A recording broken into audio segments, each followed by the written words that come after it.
Tiger Bomb are an all-girl, all-original glam-inspired group fronted by Lynda Mandolin, formerly of San Francisco all-girl band Fabulous Disaster, and Chris Horn, formerly of Portland all-girl band The Brood.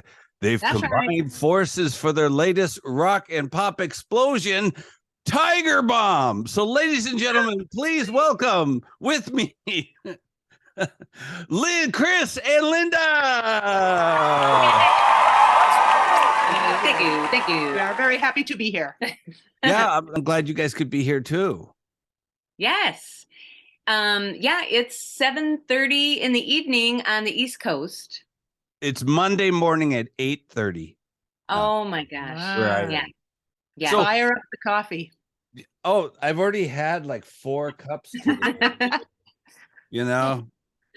Yeah, me too. Love it. Yeah, she just had some too. That's right. I wanted to keep up with you. So yeah. How about, can you guys introduce yourselves? I guess we'll start with Lynda. Okay. Hi, I'm Lynda Mandolin. I'm in Tiger Bomb. I play rhythm guitar and I sing. And I'm one of the songwriters. Oh. Yes. Okay. Yeah. We're a team here. And I am Chris Horn. I play guitar, I sing, and also write songs. Wow. So we're kind of like the Doublemint twins, right? Yeah. So, but I seem to remember maybe 3 or 4, I don't know, years ago, Lynda, you were in a duet, weren't you? With some guy. Yes, with Lee Harrington. That's right. Yes. I played that record a lot. Thank you. I'm sorry, I don't remember because I just play so many records, I can't remember anything. I know. You're the record playing master. But So tell us about that. Well, that kind of came about during the pandemic. Tiger Bomb was still playing, but we were still trying to be as careful as we could be, because everything was really uncertain. So Lee contacted me. He had heard a song I had written previously, and he loved my style, and he said, hey, we should, do a duet kind of thing. So he already had a song, and I had a song. Mm-hmm. So he's in the Boston area, and I'm up here in Portland. And so what we did was collaborate. We send files. Yeah. So that's how we did those 2 songs. Wow. So how about you, Chris? Do you do another project besides Tiger Bomb? You're good. I'm going to. Well, for example, like when the Brood just did the Wild Weekend in Mallorca, I played with Melanie from the Pandoras, Melanie Vammon. She played organ, and we hit it off pretty well, and we still want to keep in touch and do some songs together. So we're actually going to try that, which it's a very new thing for me, very new, because I'm still putting stuff down on cassette. So cassettes, I see. From one tape deck to another tape deck to bounce that down to another tape deck. So file sending is like, it's a scary new thing for me, but I can do it. Do it. Wow. So you guys, but Tiger Bomb is the main thing you do, right? Yes. You are correct, sir. Correct. So I studied a lot of psychology in college, and do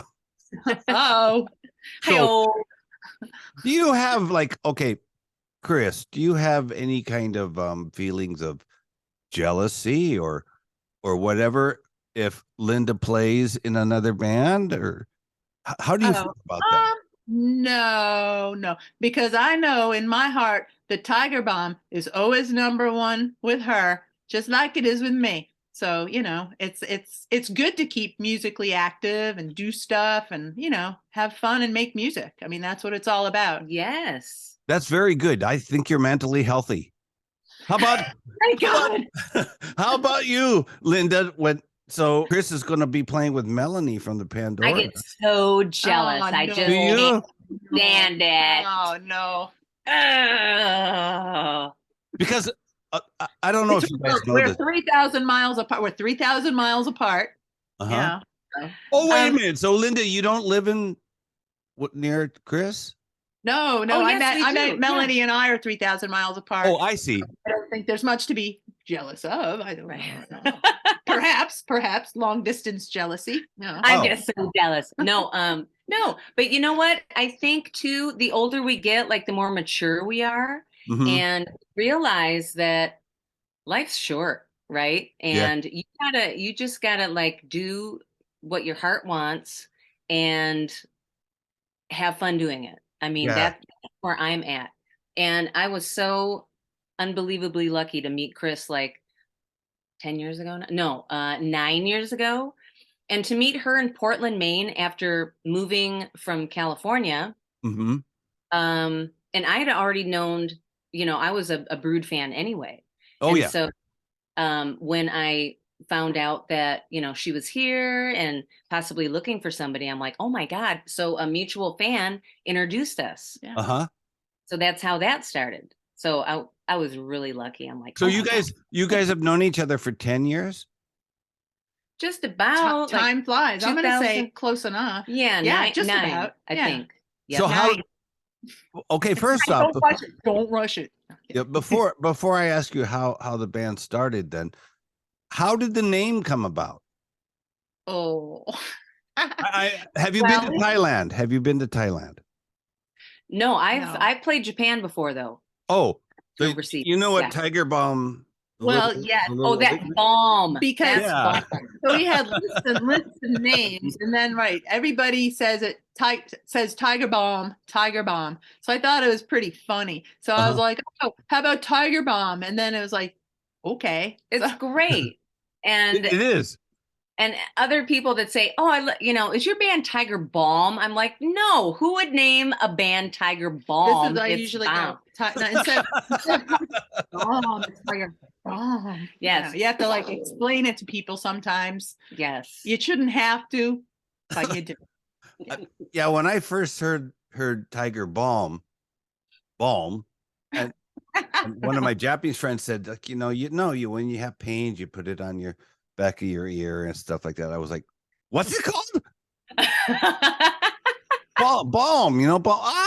Balm. I get it. Okay, well, back to what we were talking about. Do you guys, I don't usually talk about this. Do you guys know that I used to be in a band a long time ago? Yes. Oh, okay. We won't talk about that. But if my band member... I think we're label mates. Dionysus, right? Oh, yeah. That's right. Lee, a nice guy. He is nice. Yes. Yeah. Yes. So, but if one of the guys in my band played in another band, I would be really mad and jealous. Oh, come on. Really? Well, no, I'm talking about like 50 years ago. So. Oh yeah. See, when you're younger and stuff, you're like, what? Yeah. You'd have to kick him out and beat him up. Whatever. Yep. Yeah. Kick him out. I know we don't want you to join another band because you might quit this band and then join that band. So we're kicking you out. Yes. That makes a lot of sense. You can't quit. You're fired. Yeah. So how did the band start? When, did you guys just looked at each other and said, we got to make a band? It was the mutual friend introduced us to each other. And I came over Lynda's and had some, I don't know, records or songs or whatever. And we listened, and then we actually, I think we played that day, right? Yes, we got our guitars out and played, and we were like, wow. And, personality wise, we get to, get along. And, we had the same kind of vision. We want to be in a girl band and we want to play rock and roll. And so we did it. We just put it together and added members and wrote songs. We had some songs from our other groups over the years, a little bit to, get the ball rolling. And we did. And, here we are. Yeah. So what year was that? I think it was 2014 when we met and started the Tiger Bomb ball rolling. Yes. Yeah. Wow. So, so when guys make bands, okay, their motivation, and it's the same in Japan. Their motivation is, I want to get a lot of girlfriends, so I'm going to make a band. Oh yeah. But then when I've asked this question to hundreds of bands, and I asked the girls, what is your motivation for making a band? And their answers are totally different than the guys. And that's why one thing about you guys I really like, and you just mentioned that, Chris, is you're a girls band. Yes. I think that's really good. I don't like these bands that are mixed up. I mean, I'm not saying I don't like them. Mix it. There's guys and girls in the band. I think that could cause some, no. That could cause some kind of weird things, when especially if the bass player is checking out the girl lead singer all the time. Oh, I've been there. Yes. And when I did form a band, Mike, when I was 16, I wanted to get a boyfriend. So like when I was younger, that was a big motivation. But on the other hand, I formed a band with all girls. So I have a history of really liking and playing with women. Wow. So, yeah. But just to circle back on that, yes, I joined a band to get boyfriends. For me, it was like, it was just for kicks. Whatever would happen, would happen.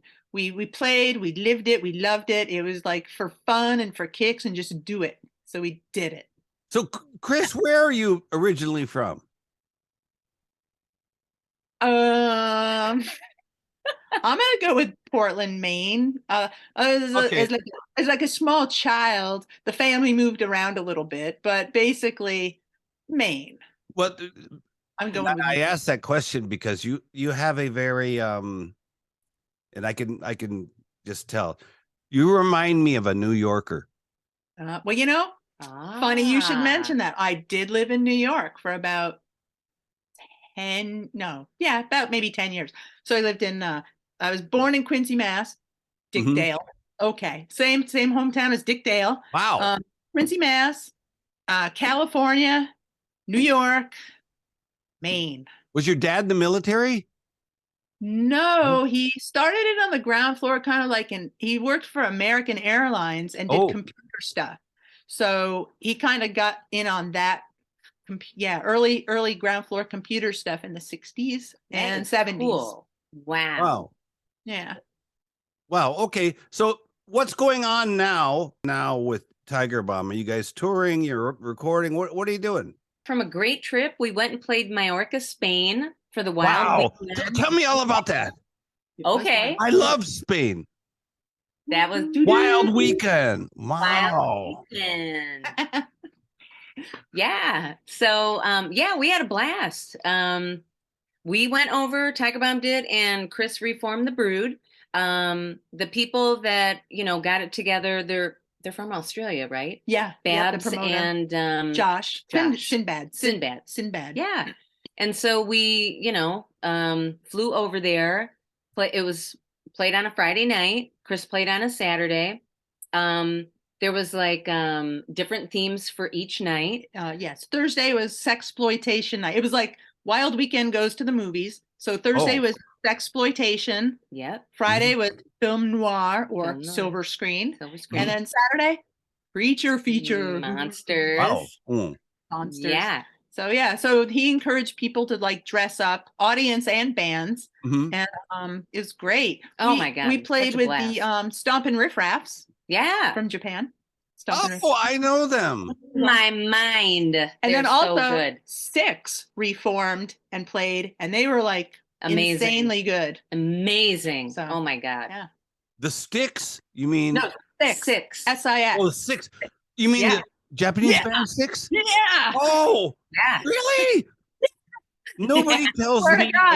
Nobody tells me anything. They were insanely good. Oh my God, couldn't believe it. Yeah, so great. Yeah. I've been playing the Six for a long time, but I can't get any information on them. I can't contact them. Oh, and nobody had seems to know. What was it? 30 records, 30 like a special pressing of 30 records, and they brought 20 of them to sell, and they sold out in like 5 minutes. Wow. Yeah. That band's hot. Not that one. I was like, oh, I know. But they were insanely good. Yep. Wow. So was this your first time to Spain? Yes. For you? Yes, for me. I had been about 4 or 5 times. Wow. Before in my previous bands. Oh. But for Tiger Bomb, the first time. First time for Tiger Bomb. Yes. Yeah. Because generally we just pretty much stay around the New England area. But this was like too good to say. I don't want to. So yeah, what are you gonna say? No. It was like it was great. It was no. It was awesome. Yeah. Lynda, so you said you've been there 4 times? Yeah, I think this was like my 5th time. So wait a minute. So you've been there with Tiger Bomb? Yes, Tiger Bomb this time. I was in previously with my band Fabulous Disaster.